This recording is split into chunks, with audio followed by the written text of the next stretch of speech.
take your question. Hi, I'm Mary Ng. I wanted to thank the students especially for coming out. It takes a lot of courage and bravery to get up here. I was a student with chronic fear of public speaking, and you'll notice when I get up here I start shaking like a leaf. My voice does like a weird vibrato, and if it gets worse I can start blushing, I can get dry in my throat.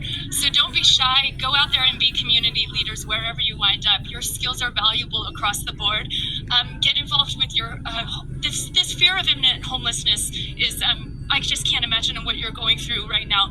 I try to reach out to the homeless every day, whether it's bringing them snacks or clothing or helping them clean up their camps, and you are valued and a part of that. So if you guys can pull this shit back up and get through this crisis, still remember the plight of those people who are on your streets. They're getting tickets, they're going to municipal court. I have a friend whose tent was almost burned down by her domestic abuser. We need you. We need your value, your kindness, just listening to them, just like we're listening to you here too. I also want you to be aware that we have a crisis of accountability in Clatsop County and Astoria, Oregon, regarding School Superintendent Craig Hopp's catastrophic personal injury against an elderly woman whose both legs were broken and her collarbone was shattered.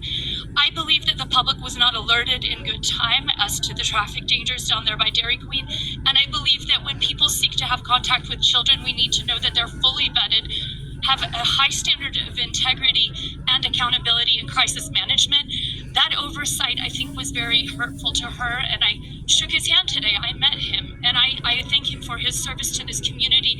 But as you go forward, look at issues of accountability on your personal life. I, for instance, turned in a cheating ring in anatomy in Tennessee. Little things like that. I was actually surprised the professor didn't mind. Maybe he was afraid his students might beat him up. Maybe he was tired and ready to retire. But accountability is important. We've asked for accountability from this administration. I'm very thrilled that the U.S. District Court is stepping in. I love Meredith Richardson, who I believe works with you. She's my Norwegian teacher up at the college. She's a lawyer in her past life, and I love her dignity and composure. If it wasn't a subject I was interested in, I would like to learn from her as a person, because when you meet people who are charismatic individuals and good leaders and treat you with dignity, you can grow to be a good person. So regardless of all of this, be leaders and be strong, and you'll get through it. Thank you.